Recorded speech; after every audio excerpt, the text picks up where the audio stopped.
106.5. Son las 9:30 minutos y con nosotros está Ramón Ventura Camejo, ministro de Administración Pública y miembro del Comité Político del Partido de la Liberación Dominicana. Así que le damos la bienvenida de inmediato y sería bueno, José, que en presencia de Ventura Camejo, de inmediato tú hicieras tus planteamientos. Bueno, sí, eso es un planteamiento doble. El que yo hice lo tenía para el día de ayer, pero por cuestiones de tiempo lo pospuse. Primero está la razón por la que lo invitamos aquí, ¿no? Que es su propuesta de unicameral, congresional. Pero lo que pasa es que esa propuesta de Congreso unicameral. Sí, unicameral congresional. Esa propuesta surge en un contexto de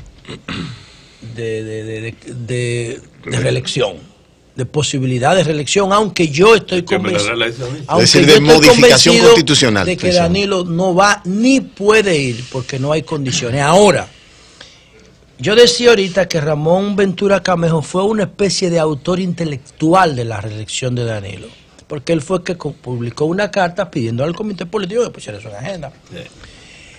Y se armó un lío. Pero las condiciones en el 2015 eran otras, y yo quisiera empezar preguntándole ahora, si su propuesta tiene que ver solamente con el tema técnico, la aspiración unicameral, y si el mismo dirigente político que propuso que se discutiera y se conociera la reelección, la posibilidad de reelección de Danilo en el 2015, estaría de acuerdo ahora con que Danilo vuelva y se repostule. Adelante, Camejo. Bueno, muy bien, pues buenos días a todas y a todos. Muchas gracias por la invitación. Bueno, la primera pregunta está fácil, no tiene complicaciones. La segunda. Porque nosotros en verdad estamos convocando a un seminario sobre la reforma de la macroestructura del Estado. Pienso que es una deuda pendiente que tenemos y queremos aprovechar este año para saldarla. Todo tiene que ver con las racionalidad del Estado, reducir duplicidades, que ustedes mismos lo han planteado, y la sociedad civil y todos los actores que opinan sobre la administración. Y pues estamos convocando a todo el mundo para ese evento. Hemos convocado a todos los partidos políticos con presencia en el Congreso para que fijen su posición, a los presidentes de los partidos y a los secretarios generales, para que expresen su visión sobre la administración pública, sector empresarial, sociedad civil, expertos. Estamos invitando a entidades internacionales como el CLAD, el ICAT, el GLAS, la OCDE, que ha tenido unos años de colaboración con nosotros. La OCDE, los países desarrollados. La OCDE ya no ha hecho 2 trabajos a nosotros, sería un tercer trabajo. También estamos invitando a una experiencia de la región chilena para que nos ayude como facilitador. Entonces es un gran evento donde hacemos uso de una frase que algunos de los aquí presentes usamos en el pasado, de que se abran 1000 flores y compitan 100 escuelas. Entonces, que se puedan expresar la diversidad de la concesión sobre la administración pública para luego elaborar un documento de consenso que pueda servir de pauta para reformas inmediatas, a medio plazo y a largo plazo. Entonces, cuando hablábamos sobre ese tema que surge, entonces que dentro ya de las propuestas, hay una que dice que se debe reducir el Congreso a una sola Cámara, que no es nuestra, sino que la hizo la UFAN. Es decir, lo que estamos planteando es que eso sea parte del debate, y por eso los legisladores y los partidos pueden opinar. Lo quiero decir, eso no es garantía de que seamos más racionales. Bueno, claro que sí. No, y disminuir el número de legisladores. Bueno, quizá bien es cierto, el término lo que yo digo es porque cuando usted mira lo que percibe como ingreso anual un diputado y usted mira lo que percibe como ingreso anual un senador, entonces, si reducen la Cámara, lo que va a pasar es que los diputados van a ganar más.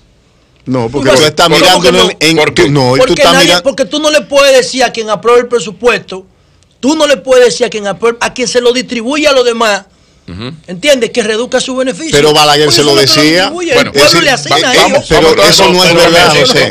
Oye, ese es un modo de botín de repartir el presupuesto. No, en fin, esto porque son 190. no solamente implicaría el concepto de racionalidad a que ganen menos o más, sino, diríamos, a reducir procesos legislativos. Claro. Ahora, no es nuestra Ahí propuesta. sí hay ganancias. Exacto. No es nuestra propuesta, no sé, ya creo que le puedo responder, no es nuestra propuesta, sino que ellos están invitados al evento para que expongan sobre su ¿El evento cuándo va a ser? El evento va a ser en febrero, Okay. el 15 y 16 de febrero. De tal manera que no sé si le satisface la respuesta de que no es ni siquiera No es nuestra. una, ni pero usted siquiera la comparte. es su Ahora, la autoridad. propuesta- Usted la comparte, sino que la ellos están promueve. invitados Yo estoy de acuerdo con eso. para que la Pero motiven. comparte la propuesta, Camejo. Es un tema que habría que escuchar los argumentos porque hay una tradición cultural, hay una historia. Pero esto es... hay un papel del Senado que ha servido como de contrapeso y de la Cámara son contrapesos. En Centroamérica es donde más se ha desarrollado el sistema unicameral, pero por ejemplo en Estados Unidos son 2 cámaras. En Perú es una. En el Él lo caso, acaba de en el decir, caso de eso. España, No es Centroamérica, en el Perú. caso de España, y en el caso, por ejemplo, de Francia, tienen un papel muy protocolar el Senado. El Senado en O sea, España es casi verdad, no determina en nada. Francia la Asamblea Popular. Igualmente que en el caso de España es el Parlamento. Son los diputados. Son los diputados. Y a un Senado, pero tiene muy, Es como una labor gomígrafo muy casi. protocolar. Muy protocolar. Es casi No sé. gomígrafo. Habría que ver esos debates. Yo fui legislador, o sea, viví la experiencia en la Cámara de Diputados, la viví en el Senado. Y realmente no tengo una posición acabada sobre el tema. Oli. Sí, usted No, fue pero senador, falta la otra. perdón, no, La otra pero pregunta. para es decir, es que en el mismo Él dijo tema, que era fácil. pero antes de él ir al otro, es decir, la primera, usted fue senador en 1990, ¿no? Exacto. Entonces, en ese momento, el Senado de la República, y yo quiero decirle, el Congreso de la República, le costaba al país menos de la mitad de lo que le costaba Era el un poder. conuco en esa época. Perdona, hermano. Este país era un conuco no, en el 90, discúlpame, por Dios. discúlpame, José. No era un conuco, era un país Pero el dato fue- en 1990. Conuco. Entonces, en esa sociedad, la justicia le costaba al Congreso, a la sociedad dominicana, mucho más que lo que le cuesta al Congreso. Ahora nos cuesta mucho más el Congreso, que funciona menos, que lo que nos cuesta la justicia. No está, usted conteste con que este es uno de los pocos países cuyo Congreso le cuesta mucho más que lo que le cuesta el aparato judicial. Ok. Bueno, entonces pasamos a esta parte. Bueno, respóndale esta, ¿no? Pero ya que como ya la hizo y Porque la hizo del de manera mismo- concreta, y entonces después pasamos a la otra. Yo le dije que había sido legislador. En consecuencia, tengo parte de mi valoración del Congreso. El Congreso es, diríamos, un actor fundamental de la democracia. Claro. Entonces, en consecuencia, la inversión en el Congreso es una inversión en la democracia. Lo que podemos pedirle quizá, diríamos, son mayores resultados, Pero si se entiende. No es muy intangible eso. Pero soporte la democracia realmente y ya. el Congreso ha hecho grandes aportes, ha sido actor de las grandes reformas que el país ha tenido los últimos años. Y conozco muchos legisladores que son muy trabajadores, o sea, muy integrados, muy productivos. Ahora, Sí, pero evalúalo como un todo. Ahora y antes. Pero Siempre. evalúalo Ahora y como un antes. todo. Entonces, la pregunta de que estaba pendiente, para que después vayamos a Pablo. A ver, José, ¿cuál es la pregunta que estaba pendiente? Repítela y...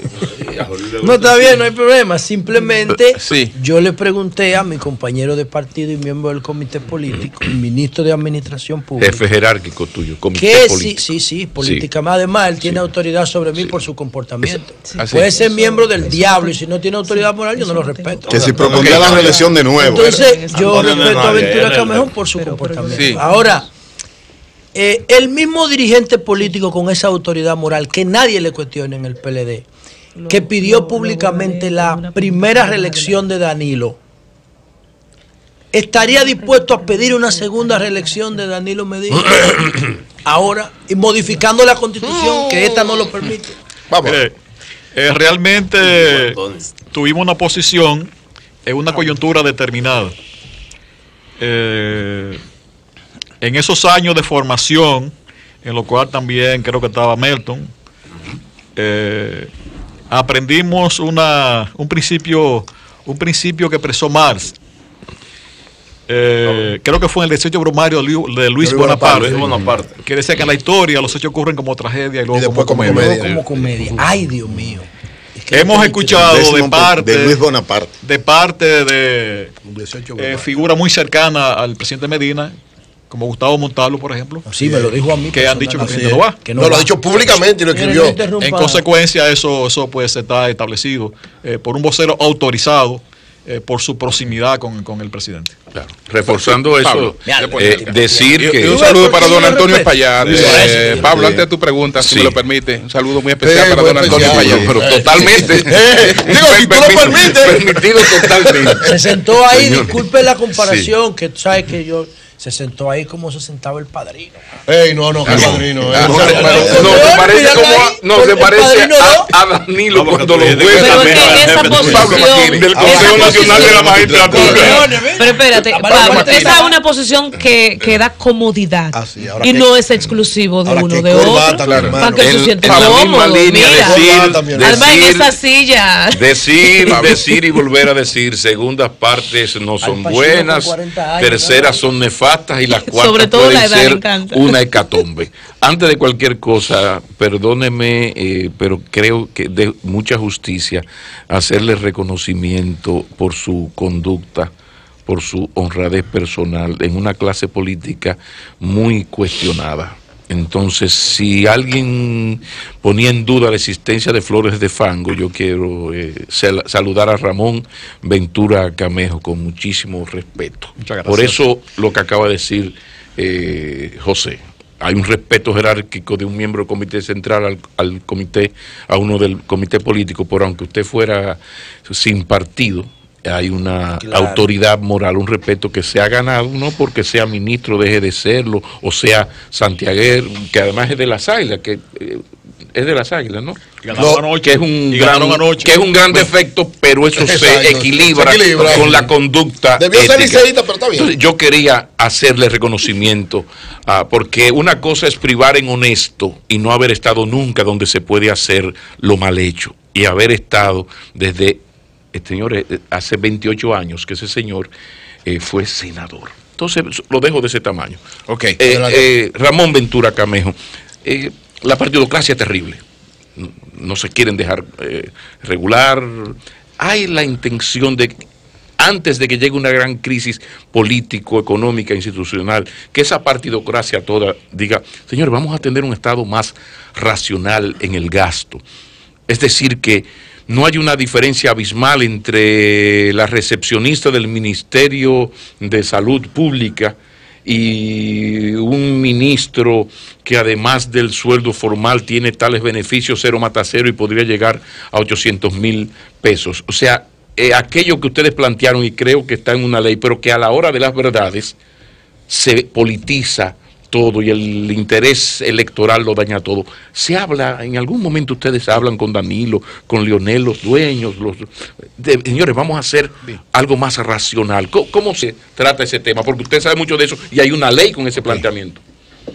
Bueno, realmente ha habido grandes avances, Pablo, en la aplicación de la ley de salarios en el sector público. Muy discretos. Conjuntamente con un conjunto de herramientas tecnológica.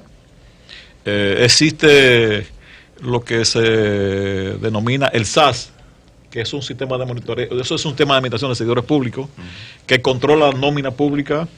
Las nóminas de los ministerios corren por ese sistema a la Contraloría.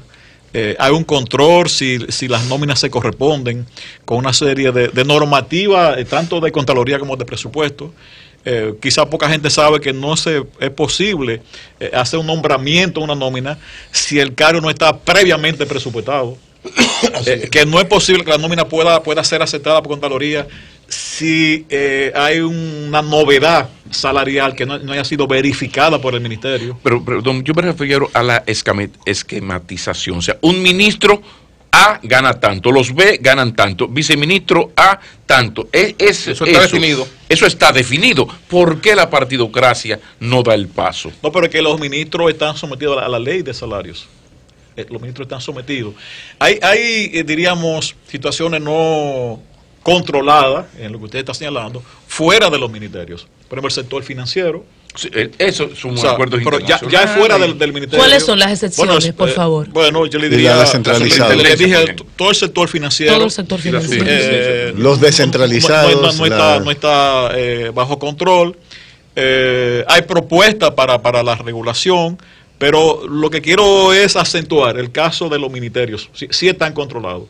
Los ministerios tienen un alto grado de institucionalidad actualmente. O sea, el relajo aquel de que yo soy ministro, solamente gano 150, pero soy miembro de 4 asuntos que me entran 200.000 por cada lado. Eso más o menos se ha controlado. La ley de salario eliminó, o sea, la dualidad de ingreso por participar en consejos. O sea, ya no se puede. Eliminó tarjetas de créditos. Desde hace años, ningún ministro hace uso de tarjeta de crédito de su institución. O sea, ¿todo eso está eliminado ya? Todo eso está eliminado.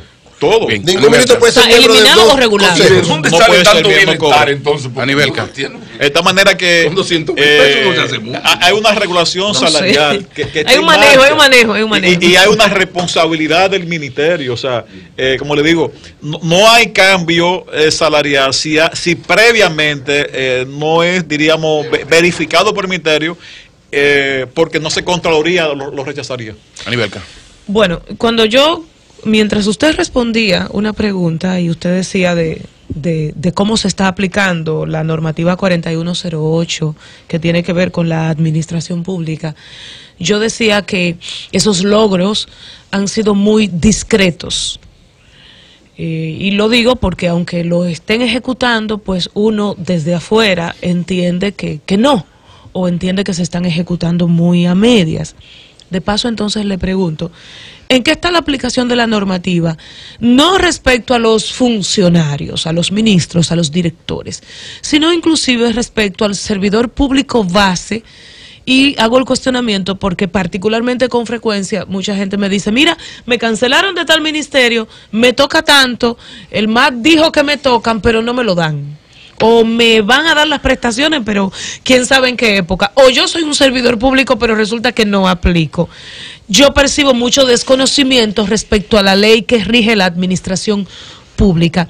¿Qué están haciendo ustedes? Recuerdo que por lo menos en el año 2016 era muy frecuente decir, tantos servidores pasaron a formar parte de carrera y ya yo no veo eso. Okay. ¿Qué es lo que está pasando? Bueno, quizá debo de responderle no con mi opinión, sino con referencia a datos. El BID, desde hace unos años, de 2004, ha establecido un sistema, un barómetro, para medir el índice burocrático o de avance burocrático de los estados en América Latina. En la última medición que el BID hizo sobre América Latina, nosotros aparecemos en el 7º lugar.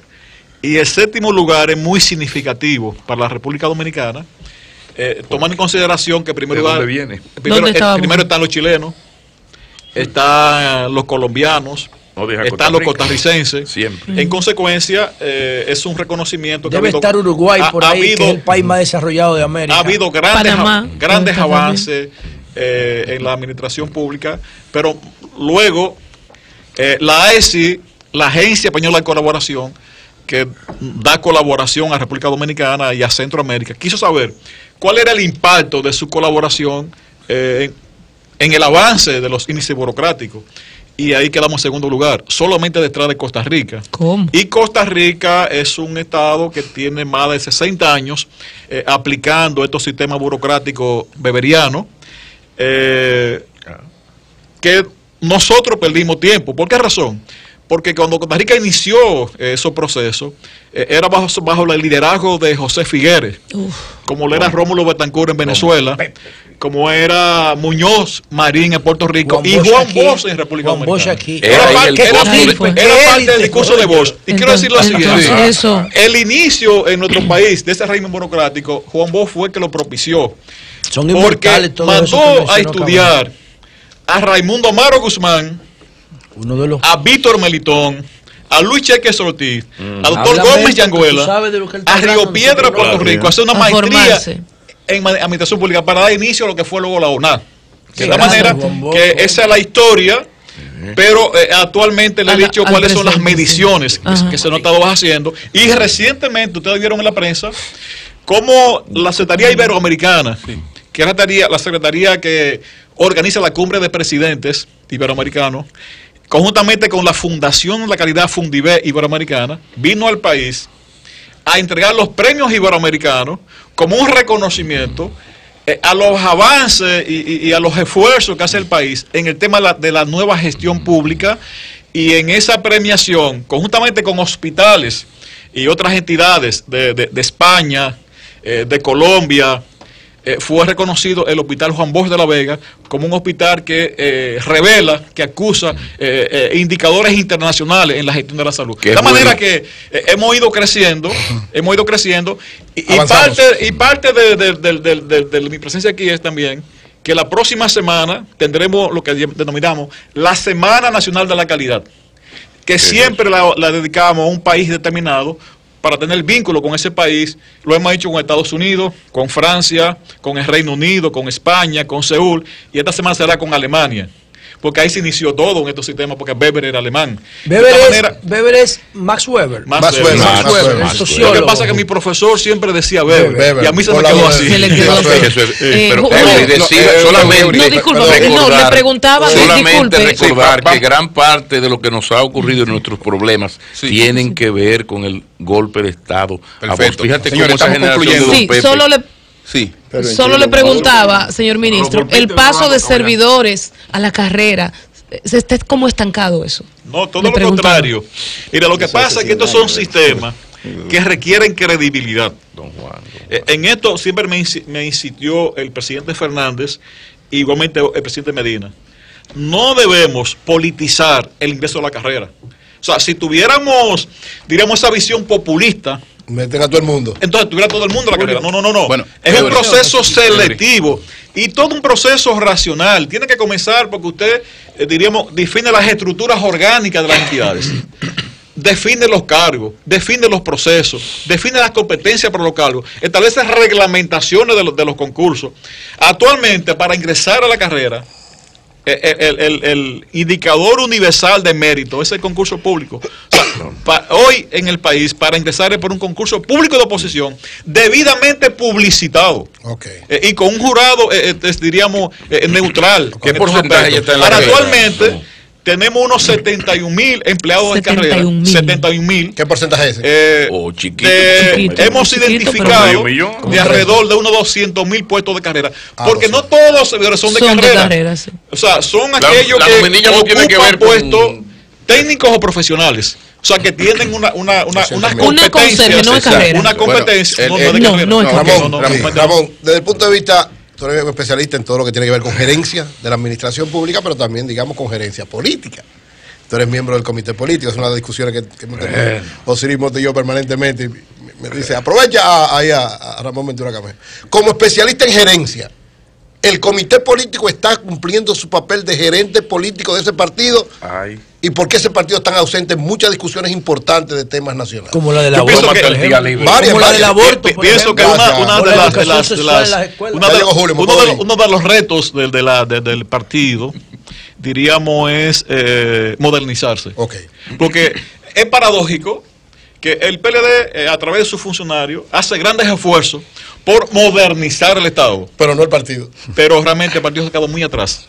O sea, el partido no se corresponde con un partido del siglo XXI. La educación del PLD se la llevaron. Es parte de los temas que hemos planteado. O sea, tú has planteado eso. Incluso hemos planteado de hace años de que el PLD se diera un plan estratégico, porque eso implicaba hacerse todo una autoevaluación, de verificar cuáles eran realmente sus debilidades, ver cuáles eran sus oportunidades, cuáles eran las amenazas, las fortalezas, y recuperar la identidad. En un mundo como el de hoy, que se habla que hoy que es la política en los tiempos de la indignación, es decir, donde el avance del ciudadano, el avance de nuevos actores, cómo el partido puede realmente responder a esa nueva pluralidad.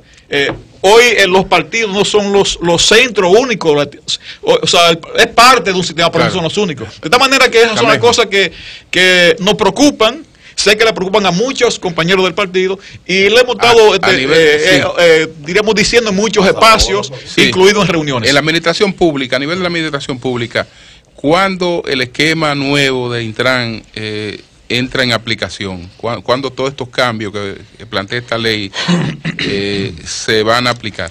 Bueno, en el Intran hay un buen liderazgo, o sea, la actual directora está muy bien enfocada. Con ella nos hemos reunido, tenemos colaboración en todos estos aspectos de la estructura, de la organización, de los procedimientos, de la gestión. Ella tiene mucha visión sobre esto y está avanzando. Pienso que va, hasta ahora ya va en buen ritmo sí, pero cuando instituciones como AMET estarán en su rol, todas estas instituciones que ahora tendrían otro rol, ¿cuándo lo tienen? Aunque AMET es una dirección de la policía. Todo eso está en el proceso de implementación. Porque es un proceso, incluso la propia AMET, su vínculo con la policía, la AMET está todavía en ese organigrama, eso se desmonta, no se puede producir, diríamos, situaciones anárquicas, pero sí está la visión y está el plan para que todo esto se integre. Muy bien, Francesca de los Santos, va bien. Vamos. Sí, Melton. Reformista. Melton. Es una joven muy lúcida. Muy lúcida, aterrizada. Melton. Sí, porque ya no lo... Una buena gerente. Melton. Qué bien. Ramón Ventura Camejo. Cualquier cosa que diga pueda ser utilizada en mi contra. Sí, Melton. Usted no que menciona a don Pepe Figuere. Sí. Luis Muñoz Marín. Rómulo Betancourt, que Trujillo lo mandó a matar porque le dijo que María tenía un lunar debajo del ombligo. Y a Juan Bosch aquí en República Dominicana. ¿Usted siente que en los gobiernos del PLD, incluyendo se está practicando el bochismo? Mira, como sigue siendo la referencia, es un paredón sigue siendo la referencia para una gran mayoría de los dirigentes del PLD. Es decir, la referencia metodológica, referencia conceptual, es una gran capacidad de ejercer liderazgo. Ahora, obviamente, que la sociedad actual no es a la que le tocó operar al profesor Juan Bosch. Yo tengo un círculo de estudio que nos rimos todos los sábados a debatir libros de Bosch. Todavía, para empoderarnos. Diablo, para empoderarnos. Los martes. Se dice como usted poeta, como una melancolía. Sí, melancolía. No le diga poeta. Ese es el uso positivo del término. No estamos ahí. Muchas gracias. Y sobre todo queremos empoderarnos pero obviamente que es una sociedad muy compleja. O sea, Composición Social Dominicana, una de las obras, diríamos, más lúcidas cumbres de Bosch, del profesor Juan Bosch. Sin embargo, es una obra que, en cierta forma, ya no se corresponde con la sociedad actual, con la pluralidad actual, con el desarrollo social. Y en consecuencia, usted puede usar sus referencias, su forma de analizar. Y es un reto incluso de nosotros, el PLD, hacerlo. De esta manera que... Con una pregunta... No dice que Balaguer es que está gobernando. Ideológicamente sí. Ok, la pregunta... Ideológicamente sí. Ideológicamente. Sí. Pero miren, y si no es así, díganme lo que pasó ayer en La Victoria. ¿Qué pasó? Que un preso acusado de matar a un policía presuntamente murió cuando intentaba escaparse de La Victoria y no escuchó la orden de detenerse de los guardias que vigilaban el penal. Es decir, que él presuntamente no había luz murió. Ni hay testigos. No, lo de que murió no es presunto, lo que es presunto son las circunstancias. Porque él está muerto. Mire, licenciado, yo lo felicito por su postura, ¿no? Citando a Marx para dar a entender que las condiciones que se dieron para las primeras elecciones de Danilo no se dan para una segunda y fijando una posición tan responsable. Pero queda un asunto pendiente. Entonces, si Danilo no va, ahí se abre otro debate. Una vez despejada esa incógnita, ¿usted estaría de acuerdo con que Leonel vuelva o usted está de acuerdo con que venga una nueva generación de políticos en el PLD? Mire, yo pienso que en el caso de los que somos funcionarios, estamos más enfocados en culminar esta gestión de gobierno. Es decir, enfocarnos en los planes del presidente, su programa de gobierno, los programas estratégicos, la Estrategia Nacional de Desarrollo, que es una orientación, los ODS, que son muy importantes hoy, por eso nos van a medir de Naciones Unidas. y que en su momento llegará la necesidad de elegir candidatos. En un partido democrático, todo el que quiera aspirar tiene que aspirar a una reglamentación, a unos procedimientos. El que es electo salió electo. O sea, en el PLD hay muchas personas meritorias, con grandes capacidades. Es decir, que en este caso no puede haber exclusión. O sea, ser miembro del partido es un derecho para usted aspirar. Si quiere decir adelante un poquito, cualquier otra pregunta se me puede hacer en ese sentido. Sí. Yo he sido de los defensores de las primarias abiertas, por entender que fruto de los cambios y de la capacidad de participación ciudadana, entonces es importante que el ciudadano pueda ser un decisor a la hora de elegir autoridades del Estado. Ahora, es decir, que si es autoridades internas, debe ser los miembros del PLD. Ahora, si es incluido el candidato, entonces. Ahora, si es para elegir. ¿Incluido el candidato? ¿Cómo es? O sea, el candidato interno del partido es el partido. No, él dice que debe ser abierta. Debe ser primaria abierta. Él está en contra de la posición del presidente. Para elegir un presidente, para elegir un legislador, para elegir, o sea, deben ser primarias abiertas. ¿Por qué razón? Porque eso es democrático. Rousseau planteaba en el contrato social la democracia directa. Entonces, la democracia representativa es una fórmula para, diríamos, delegar soberanía cuando no es posible una gran participación por la densidad poblacional, por lo que se requiera. Pero creo que las primarias abiertas hoy garantizarían una participación de los ciudadanos que están en capacidad para hacerlo hoy, y sobre todo en un mundo, como decíamos, donde hay un gran desarrollo de la tecnología, de la información y la comunicación, que permite que usted está en contra de la posición del presidente, cierta forma de gobierno directo de los ciudadanos. Bueno, vamos a disolverlo. Finalmente, Camejo, sin entrar en mayores detalles, usted estuvo en el encuentro de Juan Dolio. Hable ahí. Espérate. Él dijo que sí. No fue Juan Dolio. Fue Juan Dolio. No fue Juan Dolio.